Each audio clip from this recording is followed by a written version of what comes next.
ഞാൻ Robin Mathew. ഷെക്കേന world ടുഡേയിലേക്ക് ഏവർക്കും സ്വാഗതം. വെടിനിർത്തൽ കരാർ പാലിക്കാൻ പ്രതിജ്ഞാബദ്ധമാണെന്ന് പ്രഖ്യാപിച്ചതിന് പിന്നാലെ ഇസ്രായേൽ ഗാസയിലെ വിവിധ കേന്ദ്രങ്ങളിൽ വീണ്ടും ആക്രമണം നടത്തി. ദക്ഷിണ ഗാസയിലെ ഖാൻ യൂനിസിൽ 10 തവണ വ്യോമാക്രമണമുണ്ടായി. ഗാസ സിറ്റിയിൽ ടാങ്കുകൾ ആക്രമണം നടത്തി. മരണസംഖ്യയെക്കുറിച്ച് വ്യക്തതയില്ല. ഗാസയിൽ തുടരുന്ന സൈനികർക്ക് നേരെ ഉയരുന്ന ഭീഷണി നേരിടാനാണ് ആക്രമണമെന്ന് ഇസ്രായേൽ വ്യക്തമാക്കി. കഴിഞ്ഞ 2 ദിവസം ഇസ്രായേൽ നടത്തിയ ആക്രമണങ്ങളിൽ 104 പേർ കൊല്ലപ്പെട്ടിരുന്നു. അതേസമയം ഗാസയിൽ 2 വർഷം നീണ്ട യുദ്ധത്തിനിടെ വെസ്റ്റ് ബാങ്കിലെ 1000 കേന്ദ്രങ്ങളിൽ ഇസ്രായേൽ സഞ്ചാര നിയന്ത്രണത്തിന് ബാരിയറുകൾ സ്ഥാപിച്ചതായി ഹമാസ് വ്യക്തമാക്കി. അതേസമയം ലെബനോനിലെ മുനിസിപ്പൽ ഓഫീസിൽ ഇസ്രായേൽ സൈനികർ നടത്തിയ പരിശോധനയിൽ ജീവനക്കാരൻ കൊല്ലപ്പെട്ടു.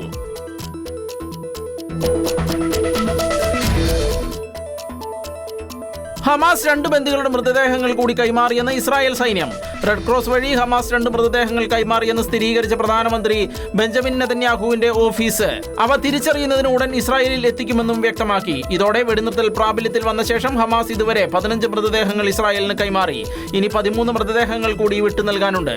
ഹമാസിന്റെ ആക്രമണത്തിൽ ഇസ്രായേൽ സൈനികൻ കൊല്ലപ്പെട്ടെന്ന് ആരോപിച്ച് ചൊവ്വാഴ്ച ഗാസയിൽ ഇസ്രായേൽ ശക്തമായ വ്യോമാക്രമണം നടത്തിയിരുന്നു.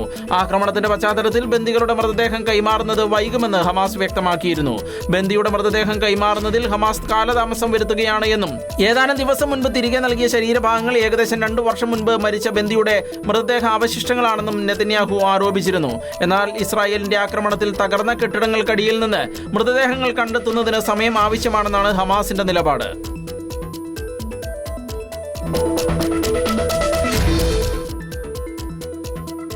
അഫ്ഗാനിസ്ഥാനിൽ നിന്ന് നുഴഞ്ഞു കയറാനുള്ള ശ്രമത്തിനിടെ പാക് താലിബാന്റെ ഉപമേധാവിയെ വധിച്ചെന്ന് പാകിസ്ഥാൻ സൈന്യം. ഭീകര സംഘടനയായ തെഹ്രീകെ താലിബാൻ പാകിസ്ഥാന്റെ രണ്ടാമൻ അംജദ് ഉൾപ്പെടെ 4 പേരെയാണ് ഖൈബർ പഖ്തൂൺഖ അതിർത്തിയിൽ വധിച്ചതെന്ന് പാകിസ്ഥാൻ അവകാശപ്പെട്ടു. ഒട്ടേറെ ഭീകരാക്രമണങ്ങൾക്ക് അഫ്ഗാനിലിരുന്ന് അംജദ് നേതൃത്വം നൽകിയിട്ടുണ്ട് എന്ന് പാക് സൈന്യം അറിയിച്ചു. അംജദിന്റെ തലയ്ക്ക് പാക് സൈന്യം 50 ലക്ഷം പാകിസ്ഥാൻ രൂപ വിലയിട്ടിരുന്നു. അംജദ് ഉൾപ്പെടെയുള്ള ഭീകരരെ വധിച്ച സൈന്യത്തെ പാക് പ്രസിഡന്റ് ആസിഫ് അലി സർദാരിയും പ്രധാനമന്ത്രി ഷഹബാസ് ഷെരീഫും അഭിനന്ദിച്ചു. പാകിസ്ഥാനെതിരെ ഭീകരർ സുരക്ഷിത താവളമായി അഫ്ഗാൻ മണ്ണ് തുടർച്ചയായി ഉപയോഗിക്കുന്നു എന്ന പാകിസ്ഥാന്റെ നിലപാടിനെ ശരിവെക്കുന്നതാണ് നുഴഞ്ഞുകയറ്റ ശ്രമമെന്ന് പറഞ്ഞ പാകിസ്ഥാൻ സൈന്യം പാകിസ്ഥാനെതിരെ ഭീകരപ്രവർത്തനം നടത്താൻ അഫ്ഗാൻ മണ്ണ് തീവ്രവാദികൾ ഉപയോഗിക്കുന്നില്ലെന്ന് ഉറപ്പാക്കാൻ താലിബാൻ സർക്കാർ ശക്തമായ നടപടി സ്വീകരിക്കണമെന്നും ആവശ്യപ്പെട്ടു. അതേസമയം അതിർത്തിയിൽ സംഘർഷം രൂക്ഷമായി തുടരുമ്പോൾ താൽക്കാലികമായി വെടിനിർത്തലിന് തയ്യാറായത് തങ്ങളുടെ ബലഹീനതയായി തെറ്റിദ്ധരിക്കരുത് എന്ന് പാകിസ്ഥാന് അഫ്ഗാനിസ്ഥാൻ മുന്നറിയിപ്പ് നൽകി. തുർക്കിയിലെ ഇസ്താംബുളിൽ നടന്ന ചർച്ചയിൽ ധാരണയിലെത്താൻ ഇരുപക്ഷവും തയ്യാറായില്ലെങ്കിലും ഒടുവിൽ താൽക്കാലിക വെടിനിർത്തലിന് തയ്യാറാവുകയായിരുന്നു.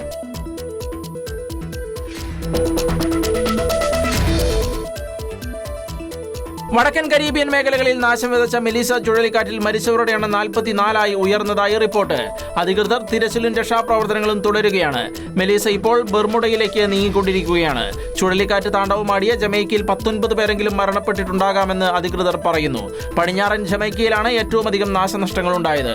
ആയിരക്കണക്കിന് ആളുകൾക്ക് വീടുകൾ നഷ്ടമായി. വ്യാപകമായ വൈദ്യുതി തടസ്സമാണ് റിപ്പോർട്ട് ചെയ്തിരിക്കുന്നത്. കെട്ടിടങ്ങളുടെ മേൽക്കൂരകൾ തകരുകയും വയലുകൾ അവശിഷ്ടങ്ങൾ കൊണ്ട് നിറയുകയും ചെയ്ത സാഹചര്യമാണ്. ദുരിതാശ്വാസ രക്ഷാപ്രവർത്തനങ്ങളിൽ സഹായിക്കാൻ ജമൈക്കയുടെ സൈന്യം റിസർവ് ഉദ്യോഗസ്ഥരോട് ഡ്യൂട്ടിക്ക് ഹാജരാകാൻ ആവശ്യപ്പെട്ടു.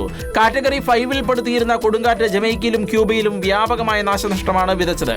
1988 ശേഷം ഈ മേഖലയിലുണ്ടാകുന്ന ഏറ്റവും വലിയ ചുഴലിക്കാറ്റായാണ് ഇതിനെ വിലയിരുത്തപ്പെടുന്നത്. കരീബിയൻ തീരങ്ങളിൽ നേരിട്ട് വന്നിട്ടുള്ളതിൽ വെച്ച് ഏറ്റവും ശക്തമായ കൊടുങ്കാറ്റാണ് മെലീസ എന്നാണ് കരുതുന്നത്.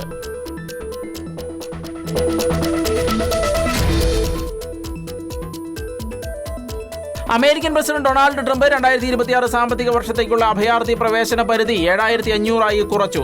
ചരിത്രത്തിലെ ഏറ്റവും കുറഞ്ഞ സംഖ്യയാണിത്. വൈറ്റ് ഹൌസ് പുറത്തുവിട്ട രേഖകളിലാണ് ഈ സുപ്രധാനമായ പ്രഖ്യാപനമുള്ളത്.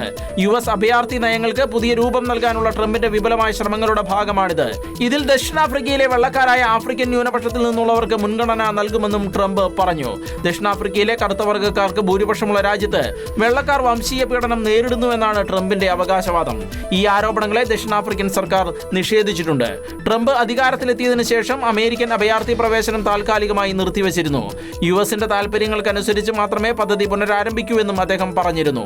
ട്രംപിന്റെ ഈ കുറഞ്ഞ അഭയാർത്ഥി പരിധി ധാർമ്മികമായി അംഗീകരിക്കാനാവില്ലെന്നും നിയമവിരുദ്ധമാണ് എന്നും ഡെമോക്രാറ്റുകൾ പ്രതികരിച്ചു. കൂടാതെ ഇത്തരത്തിലുള്ള തീരുമാനങ്ങൾ എടുക്കുന്നതിന് മുൻപ് കോൺഗ്രസ് അംഗങ്ങളുമായി കൂടിയാലോചിക്കണമെന്ന നിയമം പാലിച്ചില്ലെന്നും അവർ ആരോപിച്ചു.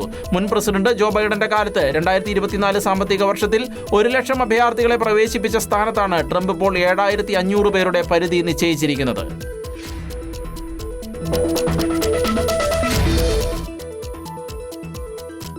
US പ്രസിഡന്റ് ഡൊണാൾഡ് ട്രംപുമായി താൽക്കാലിക വ്യാപാര ഉടമ്പടിക്ക് ശേഷം ചൈനീസ് പ്രസിഡന്റ് ഷീ ജിൻപിങ് ദക്ഷിണ കൊറിയയിൽ നടക്കുന്ന ഏഷ്യ പസഫിക് സാമ്പത്തിക സഹകരണ ഉച്ചകോടിയിൽ പങ്കെടുക്കുന്നു. ട്രംപ് ഉച്ചകോടിയിൽ പങ്കെടുക്കാതെ മടങ്ങിയതോടെ മേഖലയിലെ സാമ്പത്തിക സഹകരണം വർദ്ധിപ്പിക്കാൻ ലക്ഷ്യമിട്ടുള്ള ഈ 21 രാജ്യങ്ങളുടെ സമ്മേളനത്തിന്റെ ശ്രദ്ധ ഷീയിലേക്ക് തിരിഞ്ഞിരിക്കുകയാണ്.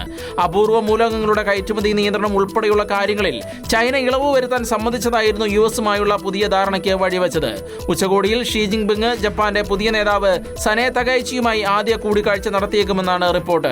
ജപ്പാന്റെ ആദ്യ വനിതാ നേതാവായ തകൈച്ചിയുടെ തീവ്ര ദേശീയ നിലപാടുകൾ ഇരു രാജ്യങ്ങൾക്കുമിടയിലെ ബന്ധത്തിൽ സംഘർഷത്തിന് കാരണമായേക്കുമെന്നാണ് വിലയിരുത്തൽ. ചൈനയുടെ വർദ്ധിച്ചുവരുന്ന സമ്മർദ്ദങ്ങൾക്കിടയിൽ ജപ്പാന്റെ ദ്വീപുകളുടെ പ്രതിരോധം ലക്ഷ്യമാക്കി സൈനിക ശേഷി വർദ്ധിപ്പിക്കാൻ തകൈച്ചി തീരുമാനിച്ചിരുന്നു. ചൈനയിലെ ജാപ്പനീസ് പൗരന്മാരെ തടങ്കലിൽ വെച്ചതും ജാപ്പനീസ് ഉൽപ്പന്നങ്ങൾക്കുള്ള ചൈനയുടെ ഇറക്കുമതി നിയന്ത്രണങ്ങളും ചർച്ചാ വിഷയമായേക്കും. കാനഡയുടെ പ്രധാനമന്ത്രി മാക്രോണിയും ഷീ ജിൻപിങ്ങുമായി കൂടിക്കാഴ്ച നടത്തുമെന്നാണ് സൂചന. യുഎസുമായുള്ള കടുത്ത വ്യാപാര തർക്കങ്ങൾക്കിടയിൽ ഏറ്റവും വലിയ രണ്ടാമത്തെ വ്യാപാര പങ്കാളിയായ ചൈനയുമായി ബന്ധം പുനഃസ്ഥാപിക്കാനാണ് കാനഡയുടെ ശ്രമം. മുൻ പ്രധാനമന്ത്രി ജസ്റ്റിൻ ട്രൂഡോയുടെ കാലത്തുണ്ടായ മോശം ബന്ധങ്ങളും ചൈനീസ് ഇടപെടലുകളെക്കുറിച്ചുള്ള കനേഡിയൻ ആശങ്കകളും ചർച്ചയിൽ വിഷയമായേക്കും. US ട്രഷറി സെക്രട്ടറി സ്കോട്ട് ബെസന്റാണ് ട്രംപിന് പകരക്കാരനായി ഉച്ചകോടിയിൽ പങ്കെടുക്കുന്നത്.